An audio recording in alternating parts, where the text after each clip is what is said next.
Hi everyone. I will start the audio at 10 o'clock. So just stay for another 5 or 6 minutes. Thank you.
the stream will start from 10 o'clock. I'm not playing the music because sometimes there are some copyright problems. So just wait for a few more minutes. Whenever the earning call will start, I will turn on the audio. Thank you so much.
Gentlemen, greetings and welcome to Workhorse Group's second quarter 2021 investor conference call. As a reminder, this conference is being recorded. It is now my pleasure to introduce your host, Workhorse Group's Vice President of Finance, Tony Fury. Sir, you may begin. Thank you, operator, and good morning, everyone. We appreciate you taking the time to join us for our call. Before the market opened, we issued a press release with our results for the second quarter ended June 30th, 2021, a copy of which is in the investor relations section of our website. We also released our Form 10-Q this morning. I'm going to turn the call over to our CEO, Rick Dowk, in a few moments. And Rick will give you an update on our business. After that, our CEO, Steve Schrader, will walk us through the financial results for the quarter.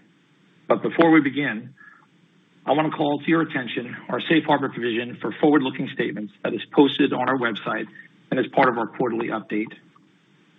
The safe harbor provision identifies risk factors that may cause actual results to differ materially from the content of our forward-looking statements. Our 2020 Form 10-K and other periodic filings on file with the SEC provide further detail about the risk factors related to our business. And with that, I'd like to turn the call over to our CEO, Rick Dowk. Rick? Thanks, Tony, and thank you to all who are joining us for today's call. Let me start off by thanking our board of directors for giving me the opportunity to lead the Workhorse team as we take the next step in our journey from tech startup to a real-world operating company. I'd also like to thank my predecessor, Dwayne Hughes, for his leadership of the company over the past 2+ years and his outstanding support of me during our transition process. As most of you know, while I'm new to Workhorse, I am not new to the automotive industry, EV technology, or the last mile commercial vehicle delivery space. My first day here at Workhorse was August 2nd, and as you can see on slide 1, it's been a very busy week. In the past 7 days, we have conducted board meetings, held 3 town hall events with our workforce, toured our Union City factory, taken test drives in 2 of our delivery vehicles that are just like the one you can see on slide 2. I've witnessed drone package delivery test flights. I've interviewed the entire executive leadership team, held introductory calls with our key customers, and laid out a plan for me to get fully oriented to the company by the fourth quarter of this year. I've also secured housing and moved to downtown Cincinnati. What I have seen, heard, and experienced in the last week confirms exactly why I decided to get off the bench and join the Workhorse team. With that said, please turn your attention to slide 3. As you can see, we are the clear technology leaders in the class 3 to 5 last mile delivery segment, both for electrified vehicles and drones. Our backlog is real and stands today at nearly 8,000 vehicles orders that are confirmed with standard vehicle purchase agreements, which include typical terms and conditions. Slides 4 and 5 show our Metron data.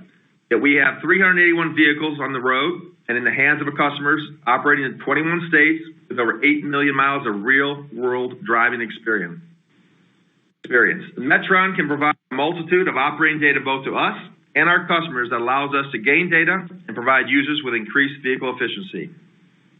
And most importantly, we have a capable team of associates from the C-suite to the plant floor who are dedicated and focused on becoming the unquestioned market leader in the last mile delivery, truck, and aerospace markets.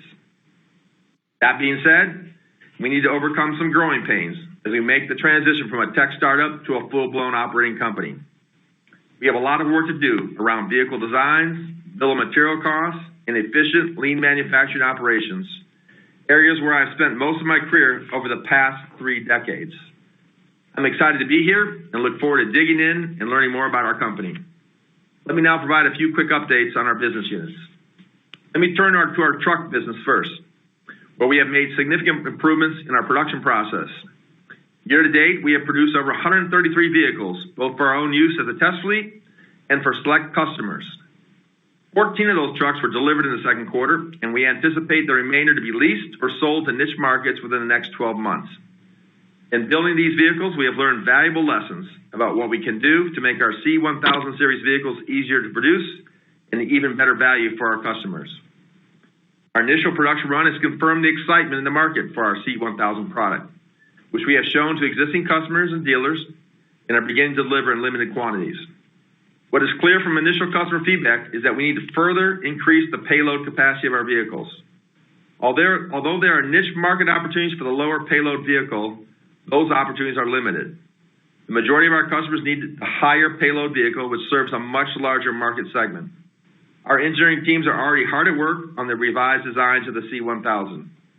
Meanwhile, we can continue with a limited level of production for customers where our current payload is adequate for those who want to road test one of the few, if not only, electrically powered commercial vehicles in our market that are available to them now. As I said earlier, Workhorse is making the transition from an advanced technology startup to a leading manufacturer of last mile delivery vehicles, and that is not always an easy journey. I've been through many manufacturing transitions in the past, and I know what it takes to be successful. We recognize that there is a lot of work still to be done and likely difficult decisions ahead to position our company for long-term success. I look forward to working with our team, our valued customers, and industry partners as we take Workhorse into the next phase of vehicle development and production planning. We will have a revised business and operating plan for our commercial vehicle business by the next earnings call. Let me provide a quick sales and marketing update. We have nearly 8,000 confirmed orders with customers, most of whom I spoke with last week. Thankfully, they are being quite patient with us as we work through our internal design and production challenges. We continue to receive significant customer and market interest due to the recent purpose-built tour and the personal efforts of the entire Pritchard family group enterprise in making that cross-country campaign such a success.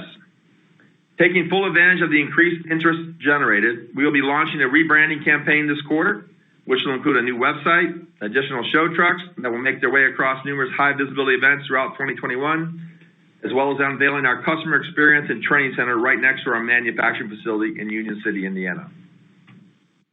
Turning to slide 6, our aerospace team has had a lot to do this quarter, and I have a lot of work ahead of me to better understand both the technical and commercial potential of our industry-leading drone delivery technologies. Our goal is to develop a system that safely and reliably carries a meaningful payload a significant distance and then certify that system under FAA's regulations. We are making progress down that design path. Our team is routinely in the field conducting test flights to validate our designs, and those tests are going quite well. This quarter, our aircraft demonstrated the endurance we need and the ability to fly multiple sorties in quick succession. Safe, reliable flying, adequate endurance on a flight, and the ability to fly many times in a duty day are the key elements of any system that supports commercial package delivery service.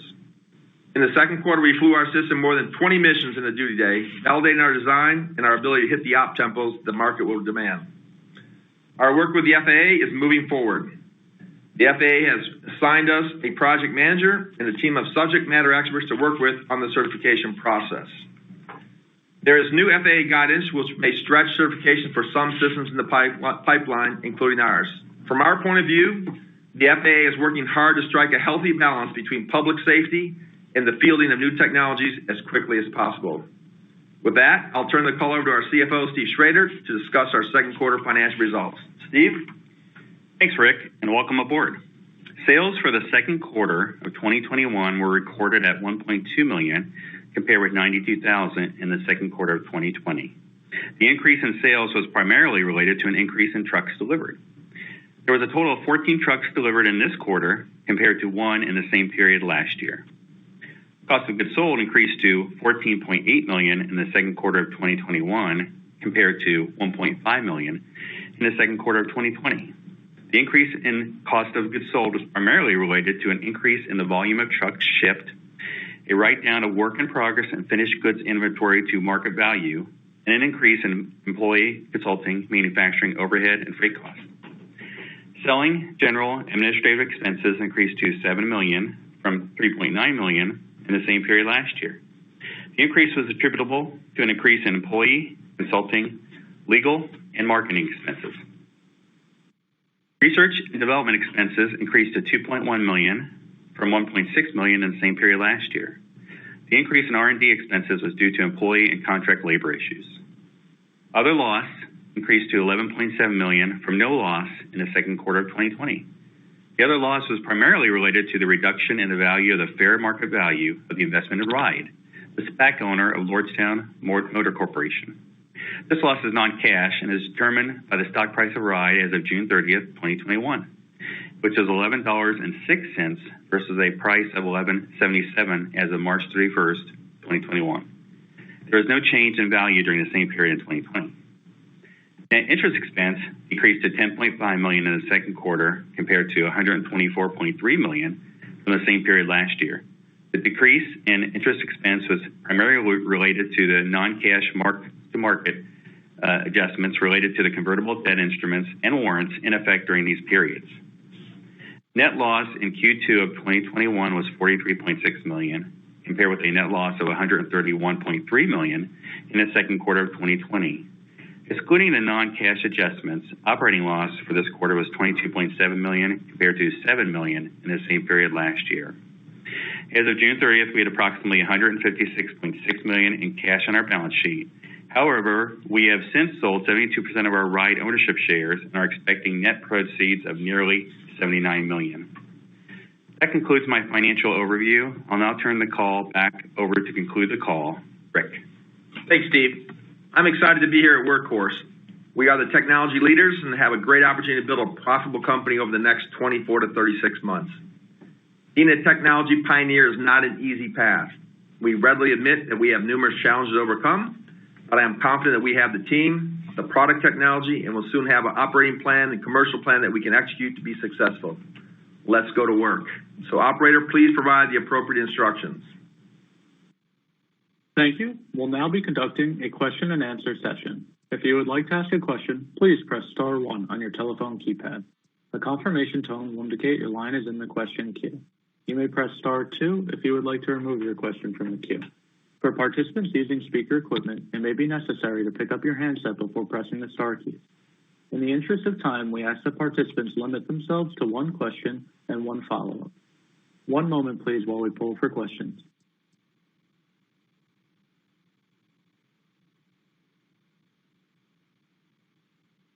Thank you. Our first question comes from Colin Rusch with Oppenheimer. Please proceed with your question.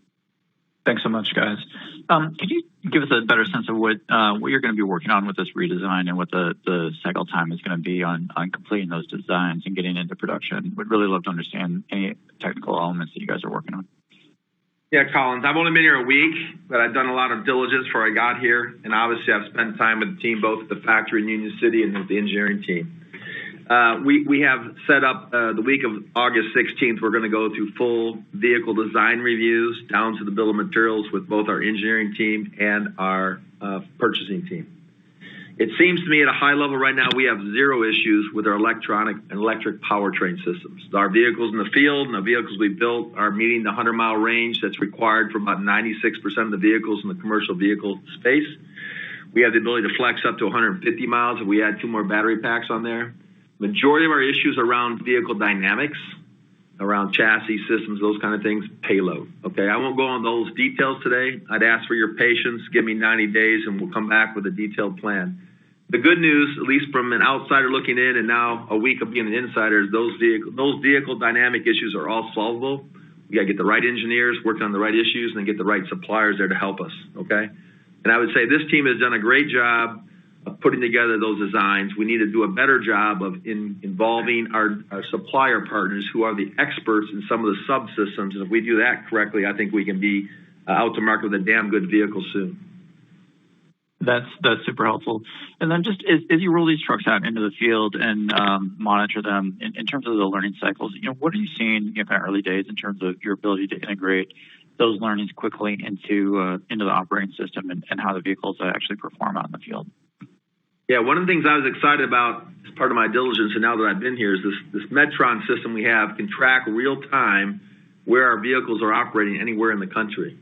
And we get an update every 10 seconds on about 500 different data points. And so now I haven't spent time digging through that. That's one of the things I want to do in the next 30 days with the engineering team, the sales team, and figure out, okay, what is the data telling us, and how do we take that data and bring it back to the design team and get a better vehicle out there? Okay, thanks so much, guys. Thanks, Colin. Thank you. Our next question comes from Greg Lewis with BTIG. Please proceed with your question. Yes, thank you, and good morning, everybody. Rick, realizing that this announcement on the redesign of the payload just, I guess, happened. I guess I'm curious, was this something that was being discussed before you came on board? And as we think about that, I mean, I imagine it was, clearly customer driven. Is that leading to any shifts into, as we think about the existing backlog primarily being for the C650 and the C1000 as is, does that kind of morph into maybe we call it a C1000, a C10000 plus? Great question. Some of these issues I found out about as part of my diligence, and my diligence basically was meeting with some of the board members. I actually sat down with Dwayne for a 2 or 3 hour meeting before I took the job. So these things were the issues that our team knew about long before I got here. Here's what I'd say. I've got to dig through all the different type of vehicles we have right now, whether it's the 650, the M series, or the 1000 series. We're going to take a look at what we have in store here from a raw material standpoint, what we can build efficiently up at Union City, and then talk to our customers of where if we build vehicles, they can take them and deploy them in the field. I had a tremendous call on Saturday with one of our largest customers. He applauded us in slowing down our production. He'd much preferred us to get the vehicle right. That being said, he'd be happy to take some of these lower payload vehicles and get them out in the field for certain applications that, whether it's maintenance tools or bread delivery or donuts, whatever it's going to be, and get the vehicles out there so customers get a feel for what it's like to drive an EV, in the last 3 years between Delphi and here, I always go to these town hall meetings. I ask the people in the crowd, how many of you have an electric vehicle? Less than 5% of the people have it. It's even less out in the commercial vehicle space. But once people get an electric vehicle and they feel the power of it and how quiet it is, they like it. On Wednesday last week at Union City, I got to go for about a 15, 20-mile test drive in one of our vehicles, one of the C1000s, and I was damn impressed, right? I was strapped in with the seatbelt. We're going through cornfields and soybean fields and stuff like that, and I was really impressed how the vehicle handled, how it took over some of the bumps, the railroad tracks, etc. So we got to get some of those vehicles in the hands of customers, and when they see it, they can bring that vehicle back to station and charge it overnight. It's going to be a good solution. It's going to revolutionize the delivery market. Okay, great. Thank you for that. And then, Steve, just pivoting over to you, realizing that it sounds like we probably don't have much color until next week when you go through the vehicle redesign. But do you kind of have any color, kind of how we should be thinking about the cash run rate, on a quarterly basis? I guess let's just think about the next maybe Q3. Greg, sure. So right now, I think you saw we had $156 million cash on the balance sheet of June 30th.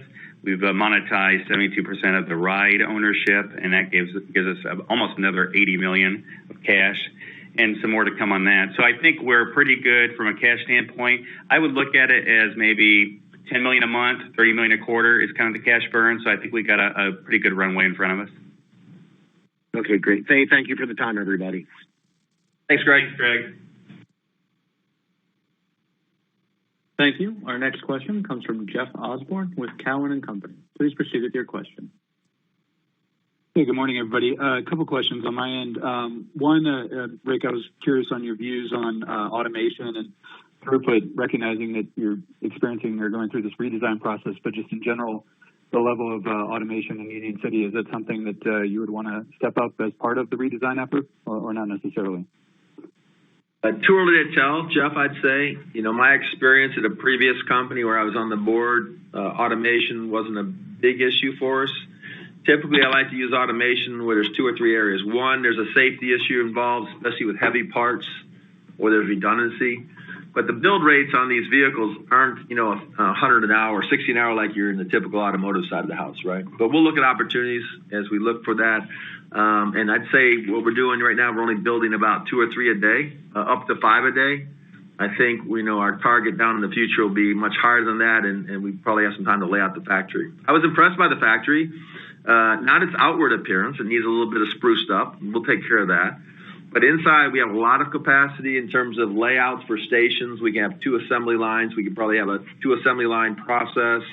Right now, it's a 1-shift operation. As sales grows, we can always grow to 2 shifts. And so we'll bring some more details of that to you in the fourth quarter and probably update that every quarter going forward as the market develops. That's great. And my follow-up question is just around internal sourcing or internal development, vertical integration around battery packs and other things. Is that something that you intend to do? And can you just touch on batteries in general, some of your competitors? Too early to tell. With chips and batteries. Yeah, too early to tell. I know we have a partnership with CATL, I think, CATL, out of China. And we had Interdels. We have 2 types of batteries. I've seen them on the floor where we charge them and keep them warm and that kind of stuff.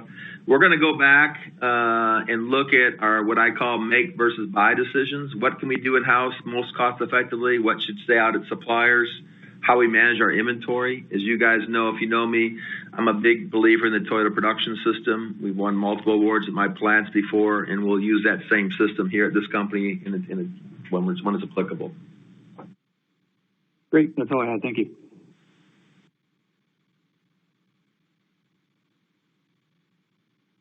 Thank you. Our next question comes from Craig Irwin with Roth Capital Partners. Please proceed with your question. Good morning, and thanks for taking my. So, Rick, thanks, Craig. I wanted to ask if you could frame out for us your experience in federal procurement, and if you could maybe follow through on that with how your experience is relevant to maybe serving a customer like the post office, and if there's anything philosophically that you might do different than the team did over the last couple of years looking to serve that customer, and do you sort of endorse the strategy the way you see it at this point? You asked about the federal procurement experience? Is that what you said? Federal procurement, post office, and the move to litigate and work on a regulatory solution rather than the traditional channel. Yeah, we're not going to make any comments today about the USPS lawsuit. Let me just make that comment. I have had limited experience. We did some work as an Accuride working with the Department of Defense on some advanced technology. There's a combination too. You have to understand the right channel and the sourcing process and the specification process.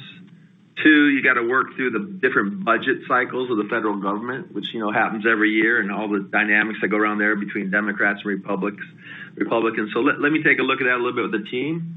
At the end of the day, this administration has talked about upgrading our infrastructure. You can read that in the paper. There's a move towards electrification. What I've seen both in Europe at Delphi and here in North America, there is a huge move driven by the government. China, 25% of vehicles will be electrified. Every one of the major cities in Europe is driving towards electrification. So how are you going to service all the pubs in downtown London or Paris and those kind of places if you can't bring combustion engines there? So there's going to be a market there for us. And here in North America, obviously California and CARB lead. So we got to make sure we understand all those policies first here in North America and make sure we're ready to go. So to answer the question, I got a lot of work to do here on this company here. I've got to understand what happened on the USPS. I read everything. I talked to the board members about that, and we'll make some decisions here in the next quarter. Great, thank you. So for my follow-up is really just a clarification. So the payload issues you're moving proactively to solve on your trucks. Can you clarify for us, does this impact all of the vehicles in the lineup, the C450, the C800, and the C1000, or is there a possibility for maybe, a more aggressive move on the C450 side, given the payload differences of last mile delivery versus, the people that need 1,000 cubic foot of capacity? Yeah, Craig, let me dig into more of the details. Like I said, I've been here a week. Give me a little bit. I think primarily it's around the C1000. It's something we can work on. I'm not going to go into too many details right now. How's that? But I will give you more details by the time we come out in November with our revised plan. Thank you. Thanks for your questions. Thank you. Our next question comes from Chris Souther with B. Riley. Please proceed with your question. Hey, thanks for taking my question here. Maybe just I wanted to kind of clarify: is the design changes, is that something you expect to have completed by the time you provide the updated timeline here and the roadmap on the next earnings call here? Yeah, I'll know a lot more, basically, Chris, after I do the design reviews with the team on the 16th, 17th, 18th, and I'm sure that'll lead to a whole bunch more questions. I can't commit to have all the design plans specifically buttoned down by the November, but we'll have a general direction what we want to do, and that'll drive in terms of design, finalization, that'll drive the sourcing with customers, when can they have their parts fully validated and sourced. And then we got to time that to when we want to really launch production in a big way in 2022. So we'll give you the best we can by November, but I won't commit to have it 100% done then. Okay, that's helpful. And then of the 8,000 purchase orders, how many do you think are good with the current specs and would move forward in the interim production versus, kind of waiting? It sounded like one of the big customers was fine waiting for the most part and taking kind of small volumes. Just kind of curious, the mix of customers that have already ordered that are okay with the current specs here. Yeah, I don't know the details of the 8,000, The good news for this is one of those customers I talked to last week was ready to drop another 1,500 to 2,000 unit order, and I said, hold off for now, right? Let's get the designs right, let's get our production right, then we'll come back and tell you when we're ready to actually make those orders, okay? So don't know yet right now. Got it. Okay. The write-down, is there a big component we're talking about there? Say that again? The inventory write-down during the quarter? Oh, yeah. So this is Steve, Chris. So the inventory write-down of the quarter is that we had many trucks that were either in work in progress or finished goods, and accounting standards require you to write that down to basically cost or market. So obviously, and I mentioned this in the past, that during this year, we're going to have gross margins that are going to be significantly negative. And so basically that's what it was, is you're writing it down from the cost to actually the market. And so in essence, we're pulling kind of the gross margins negative up to the second quarter here versus kind of when they're sold. That makes sense. Timing more than anything else. Understood. Thanks, guys. Thanks, Chris. Thank you. Our next question comes from Mike Shlisky with D.A. Davidson. Please proceed with your question. Yeah, hey, good morning, guys. I guess I'm just a little bit confused. So I'm just a little bit confused here, guys. So you've got 8,000 orders here. So 8,000 folks, or in the case of Pritchard or Product Group, 8,000 orders worth of people have seen the truck. They've seen the spec sheet that you gave them before. They've test driven the truck and they said, yes, I want to drive that. Or in the case of Pritchard and Pride, I could definitely sell that as you put it to me. And now you're saying that that's not the case, but they've signed binding orders to take these vehicles. And I'm a little bit confused as to kind of what has changed since they've actually signed their binding orders, that they're not going to get their orders and actually going to get an entirely different product. Have any of the competitors out there put out a much higher payload vehicle that's in the same class, because for a class 3, I already see you guys as having a great payload, if not one of the best ones out there today. So what's changed that has really caused you to make this, design switch here? Yeah, Mike, good question. So that's one of the things I'm going to clarify with the team, with the customers. Like I've had introductory calls with Pride and Pritchard, a couple others this week. Talked to Chris, our head sales, been out to the factory. I need to understand that mix, okay? We'll see, okay? At the end of the day, the vehicle that we have designed doesn't quite meet the specs we want to get from a payload. It's a little heavy versus what we can carry, okay? So we got to figure out just how big the market is for, a lower payload right now and how fast we can then tweak our designs and improve our vehicle dynamics to meet the higher payload requirements, right? And so, this is like, you said, who else is out there? I don't know anybody else is out there, all right, with a fully electric powered vehicle. This is a space that has been typically a duopoly between the Schiff Group and the Morgan Olson Group. And we're the first ones coming to market with an electric powered vehicle. As I said earlier, we have the powertrain down. Now we have to get the vehicle dynamics and the payloads down. That, I'm much happy to get that fixed. Those things can be fixed with good supplier coordination and good designs, okay? We'll come back to you when we come back in November. It's just what we can build and go forward. So, Steve, any comments? Yeah, Mike, what I might add too is a couple of things. I think we admitted that we didn't hit the design goals that we anticipated that we wanted to hit from a payload standpoint. But I think at the same time, the market probably changed a little bit too. And the pandemic, I think not only were they getting more packages, but heavier packages and more than they anticipated. So I think, yes, we didn't hit our design goals, but at the same time, the market is carrying a lot more than they anticipated just a year ago too. So I think it's part of it right there. Got it. That's great color. Thank you. For my follow-up, I wanted to ask about orders. Can you maybe outline how many orders you may have gotten during this past quarter, and whether, if the process of having to, redesign for a higher payload, do you anticipate, not having many until you get that design retested, rehomologated, et cetera? Are we going to be in a pause here for a quarter or two at the very least? Yeah, let's take a look. I'm going to take a look at the 8,000 back order, what we can serve in the next 2 quarters or 3 quarters and build up at Union City, which ones we need to delay until we have the right designs going forward. As I said, over the weekend when I had a phone call, one of the customers was ready to drop a 1,500 to 2,000 unit order. And I just told them, hold off, please. Let me figure out what we can build, what the materials we have to build with, can our people handle it, and then can we build a good truck, okay? So we got some work to do for sure the next 90 days. Please give me the 3 months to get that under control. How's that? At least not under control. Let me understand it. I don't know exactly how many orders came in the second quarter, but I know the market is there, and the demand is growing. So it's really a race to get the right vehicle that meets the customer specs.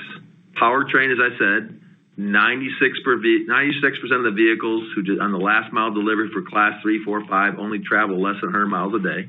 The more they go out to 120, 150. We can handle that powertrain. I'm sure we have to do a little bit of tweaking in cold weather environments when it's super cold up in Canada or Northeast and that kind of stuff. I don't know enough about the technology, but we'll get there. I'm confident about that. Rick, thanks so much, and that's the good news on that hopefully pending order. Thanks so much for the help.